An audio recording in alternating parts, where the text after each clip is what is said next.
I'm Prehistoric Nick, a fossil expert here at Jurassic Quest. What you're looking at is the Triassic period. The Triassic started about 251 million years ago at the end of another period that we call the Permian. One of the earliest dinosaurs that we know of was Eoraptor. Its name means dawn thief because it lived at the dawn of the age of dinosaurs. Eoraptor made its home in what is now Argentina about 231 million years ago. Beside that is a kind of skinny dinosaur named Coelophysis. Its name means hollow form because they had hollow sacs of air in their joints instead of cartilage. Coelophysis is the oldest known dinosaur from North America. And here is a large predator known as Herrerasaurus. Herrerasaurus is the name of one of the largest predatory dinosaurs that lived in the Triassic period. It lived in what is now Argentina about 230 years ago. This is Safari Sarah. The Triassic period was the dawn of the age of dinosaurs, but it too had to come to an end. Just a little over 200 million years ago, the Earth encountered another mass extinction. Believed to be caused by an increased period of volcanic activity, it caused the extinction of roughly 70% of life on Earth.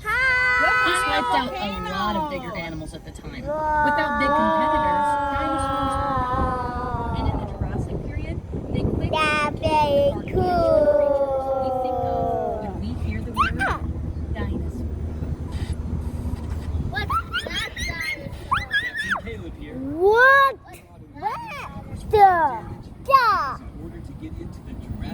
Whoa! Oh my gosh! My God! The big shell you see is an ammonite. Ammonites are Let's pet him. They are relatives of the squid, octopus, and nautilus. Their spiral shells protect it from predators. Some shells have sizes of 6 feet across or more. The animal that looks kind of like a small dolphin is an ichthyosaur. No, she can say it. Don't be like that. Fish lizard. It's an aquatic reptile, not a Honey, mammal, so it isn't say hi. related to dolphins at all.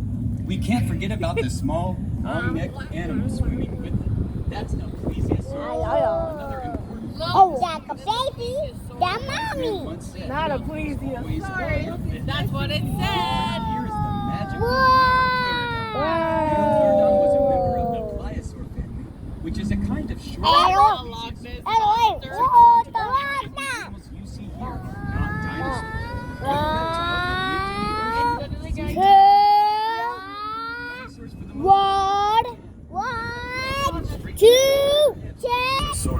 Dilophosaurus was a predator from the very beginning of the Jurassic period, around 200 million years ago.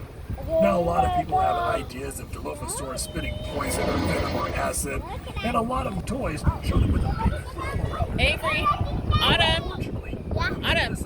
Hi. Honey, say hi. Which is just a fancy way of saying Look at that bird. we're sure that some dinosaurs didn't spit poison, but we don't have any reason to think that Dilophosaurus did. There's also no evidence that they had that colored ruff. The frill is seen in other creatures when frightened, like a frilled neck lizard or wild William Shakespeare. Hey, But not stop in doing that. That's not me. That's Tiani.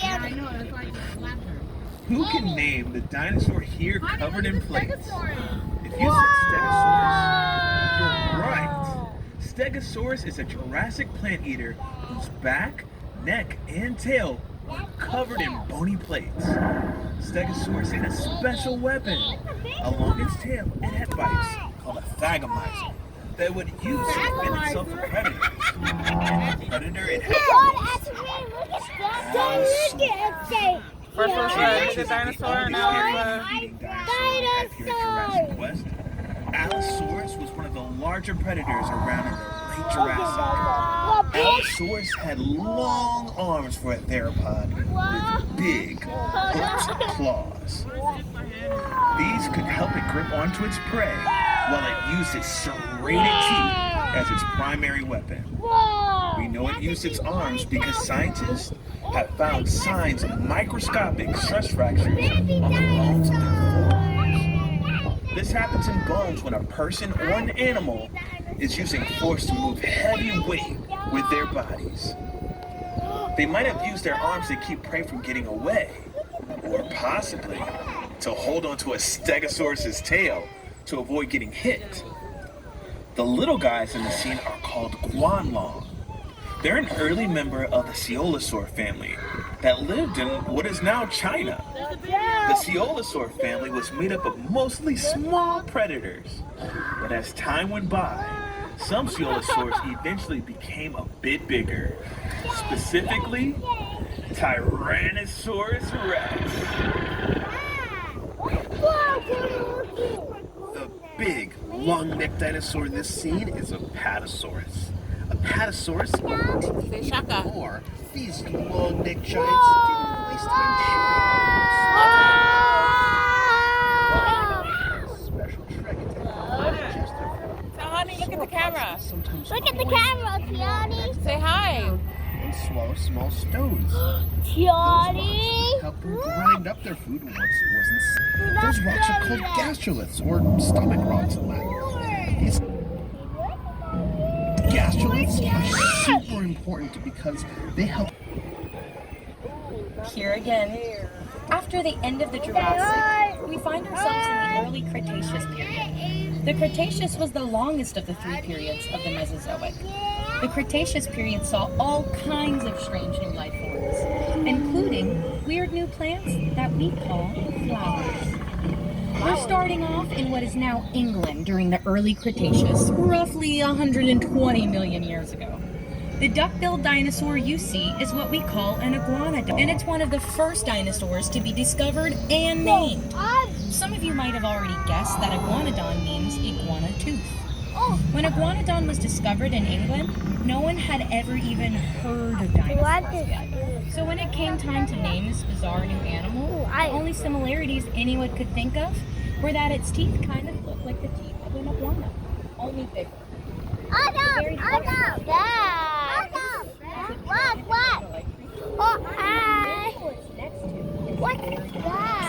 Baryonyx was a carnivore, and specifically, it ate fish. We know that it ate fish because when the first baryonyx skeleton was found in England in the 1980s, it had fossilized fish bones and fish scales inside of its belly, along with a few bones from a young iguana. Since it lived in what is now England, as one of its last meals was fish, this could be the earliest evidence of anyone in the UK ordering fish and chips. Our quest is now taking us from Europe to the continent of Asia, still in the early Cretaceous. The big dino you see here is Utayrannus. Wow, look at that one. Utayrannus is part of the Tyrannosauridae family. That means it's a relative of T-Rex. Utayrannus lived in the Liaoning province of China. What makes Utayrannus special is that it is the largest dinosaur that we know of with feathers. We know that Utayrannus had feathers because of where and when it lived. About 120 million years ago, a volcanic eruption linked much of the Liaoning province with hot lava. Like what happened I see it. years ago. While that was devastating to the animals at that time, it's great for paleontologists because it preserves soft tissue, in some cases including feathers. You done? Hi, it's Park Ranger Marty again, and welcome to the early Cretaceous, North America. God Furry damn guy it, is Avery. Utah Raptor. Now let's see, can anyone guess where Utah Raptor was discovered? Utah. That's right, Cincinnati. Oh, Utah Raptor That is is so the largest known stupid. member of the raptor family. oh. Ale, high five, you and me. Seattle was a massive predator. You're right, End of Cincinnati. mutation. Very little is known about Seattle due to how recent our discovery is. But it's thought to be a member of the Allosauridae group. Whoa, Daddy. Seattle's lived in North America at about the same time as some of the Sorry if it's blurry, guys, because it is super bright and I can't see my screen. You don't want to... Because the alpha predator wall had already been filled with seals. It wasn't until Seattle went extinct that larger tyrannosaurs like Tyrannosaurus rex also in this scene, you'll see Deinonychus, or Deinonychus. The name means terrible claw because of the sickle-like claws on its toes. If you've ever seen a movie that had a dinosaur called Velociraptor, there's a good chance it was actually a Deinonychus, and the director just thought that Velociraptor sounded cool. Make sure to pause your audio tour until you reach our next dinosaur scene. Hey. Say hi. Say hi. It's for you. What? It's a tail. Where is it? Say hi. Our journey now takes us to the continent of Africa in the early Cretaceous period. The dinosaur standing Shut up, here you tricked is us. one You that I said bet a Utah. lot of you know. Can you guess what it is? Did you say Spinosaurus? You got it! Spinosaurus is one of the largest carnivores to ever walk the earth. But it mostly ate fish. We know that because Spinosaurus's teeth although they have also been found in the bones of other dinosaurs. This must have been a girl. Spinosaurus is a creature that was a mystery for a long time. Its fossils were discovered in 1912, but they were destroyed during World War II when the museum they were in was hit by a bombing. It wasn't until the 1990s when not right now. Spinosaurus's fossils were rediscovered. In fact, we've learned more about the Spinosaurus in the last 20 years than we have in the last century. We now know that Spinosaurus was a massive predator that lived in and out of the water Yes, go in up, marshy go up. waterways of what we now know to be northern Africa, preying on fish the size of cars. Hey, Dustin, is this a secure line? Sure, I think. I just turned off the mic. Yeah, they definitely can't hear us now. What's up? I just noticed that the T-Rexes aren't in their areas. Do you know if they've been moved to another location? I haven't heard anything about moving them anywhere. They should both be there. I can check in with Nick and Marty to see if they know anything about this. That would be great. I'll organize a search. We need to find them soon, but we cannot get our guests worried. Let's keep this on the down low. Roger that. We're moving through time again, folks. Welcome to the late Cretaceous that includes lizards and snakes.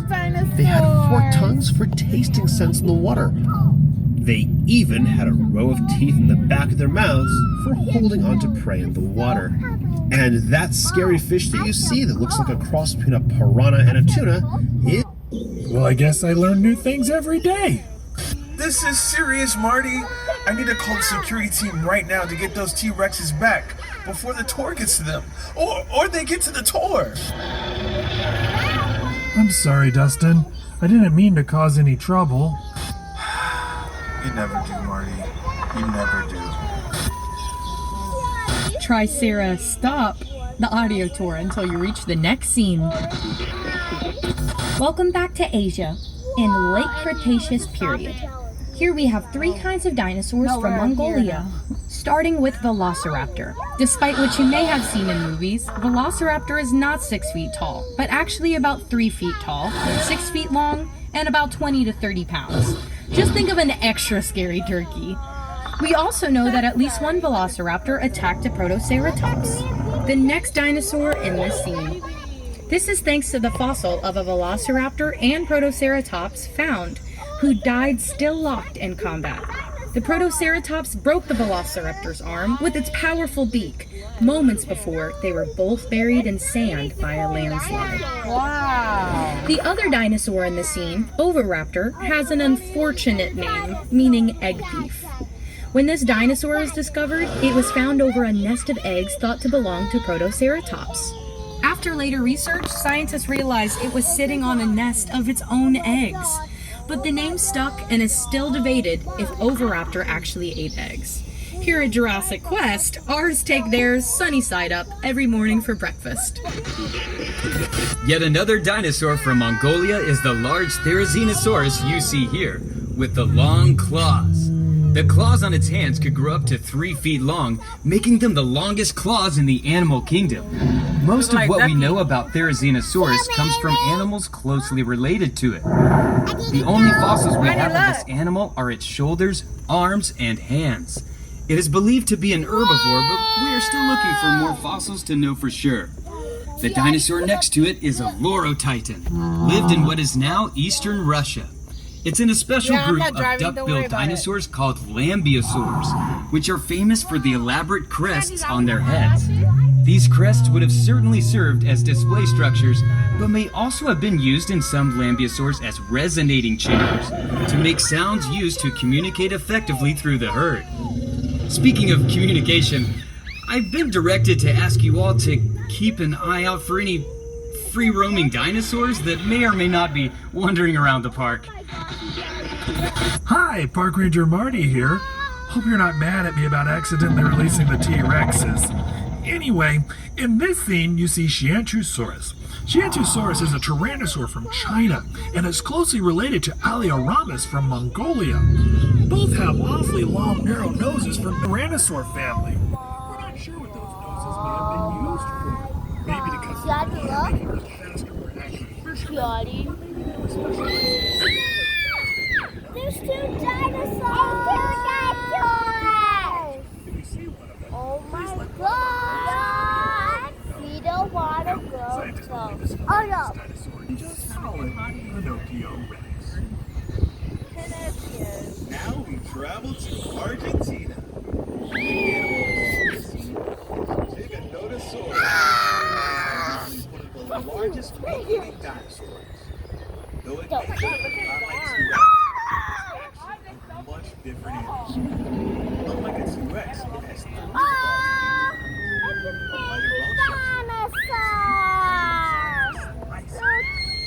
Look, a baby dinosaur! Johnny, look up, Johnny. The small dinosaur you see in this scene is Albersaurus, a small, fast predator that lived in Argentina during the late Cretaceous period. It's believed that The dinosaur with the long crest on the back of its head is called Parasaurolophus. Parasaurolophus is a hadrosaur, a family of dinosaurs sometimes called duck-billed dinosaurs because of the shape of their snouts. Other hadrosaurs include Iguanodon, Ouranosaurus, Lorotitan, and Edmontosaurus, among many others. Parasaurolophus is a cool dinosaur because it's one of the dinosaurs where we know what they might have sounded like. What they found were tubes inside going back and forth between the nasal passage and the throat. When they recreated blowing air through their tubes, they discovered that the crest would have made a horn sound. The new script here just says make horn sounds. No, guys, I'm not gonna do that. Sarah. Look it. By the way, hadrosaurs are prey animals. Their sound of their cage. So perhaps we should move on to the next stop. Yeah. 230. Quetzalcoatlus Get out of is there. the largest flying Wait until animal we're to done. ever take to the sky. It lived in what's now Texas because everything is bigger in Texas. The other dinosaur here, was named after a Mesopotamian bird. It is a large North American oviraptorate found in the Hell Creek Formation of South Dakota and had a beak with no teeth. Anzu is relatively a new discovery, and scientists are still trying to learn Families of ceratopsians, chasmosaurines and centrosaurines. Now chasmosaurines have 2 prominent eye horns above their eye and a very large frill. Centrosaurines do not typically have prominent eye horns and tend to have smaller frills, but sometimes they have some rather ornate horns coming out of those frills. Now, if you'd like to learn more about ceratopsians or any dinosaur, you can text your questions to me at 844-DINO-411. That's 844-346-6411, and I'll be happy to help. This armored dinosaur is Ankylosaurus, also known as fused lizard. Ankylosaurus was armored from head to toe, with bits of bones on their skin. Get up, sit up on your shoulder. They are known for Sit. having a bony club tail, which was used to swing back and forth as a weapon to deter predators. Scientists have earrings for the next dinosaur in this scene. She's studying my Draco Rex Hogwartsia. And if that's something from a Harry Potter book, that's because it's from a Harry Potter book. Wow, look at that. The name actually means Dragon Okay, King yeah, of go ahead and sit on my Hogwarts. shoulders. Bye. Its skull looked a lot like the skull of a dragon. There are some who think that as this dinosaur aged, the shape of its skull changed. And that what we're really seeing here is a juvenile Pachycephalosaurus. That's great news because T-Rex is one of the most common favorite dinosaurs. So that means we can actually talk about the T-Rex at the time. No, that's fine. She's coming over. Yeah. Tyrannosaurus Rex have the most powerful bite of any land animal, between 8,000 and 12,000 pounds per square inch. They needed such a powerful bite to crush the bones of the prey, or even tear through the roof of a car. The powerful bite wasn't the only trick that T-Rex had of its very short sleeve. It also had something called a septic bite. T-Rex had very short arms, so it couldn't brush its teeth. That means its mouth was filled with the bits of its last meal, filling its mouth with bacteria. When T-Rex went hunting, it would sometimes bite into prey that got away. If that happened, some of the bacteria from T-Rex's mouth might infect the wound, causing the prey animal to get sick. T-Rex could use its terrific sense of smell to track that prey down. And finally, here at my favorite dinosaur, the Triceratops. The cool thing about Triceratops... Hey, Adam, say hi. The last T-Rex is in with the Triceratops' pen, and he's eating the Triceratops. Oh no, folks, this is terrible. That's my favorite Triceratops. Lisa, we've located the missing T-Rex. Lisa, do you copy? Oh no, this is terrible. Well, since we're here, Triceratops is an herbivore from the end of the Cretaceous period. That's the same time and place that T-Rex lived. Now, Triceratops means three-horned face for pretty obvious reasons. Scientists used to think that Triceratops used the frill on the back of its head to defend its neck from T-Rex. That seems like it would make a lot of sense, but there's actually evidence that when T-Rex did eat Triceratops, he would sometimes bite down on that frill and pull the Triceratops' head right off. That meant it was less of a shield and more of a pull tab on my favorite dinosaur. But that crest was still there for some reason, most likely a display to attract mates or to scare away rival dinosaurs. Wait, I think that T-Rex is starting to notice your vehicle. Better make like a tree and bark out of here. Well, the good news is, at least we're not going to see anything scarier or with a bigger bite. And now for something scary. Megalodon.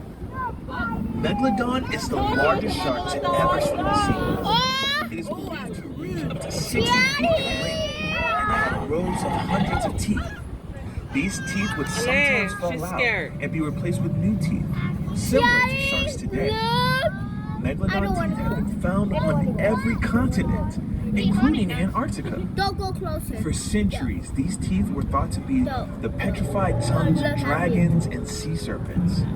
What they actually were was no less scary. The good news is that Megalodon is definitely extinct, despite what some TV shows and movies would have you think. While the ocean can be treacherous, Megalodon is not the danger in it. At least, not anymore.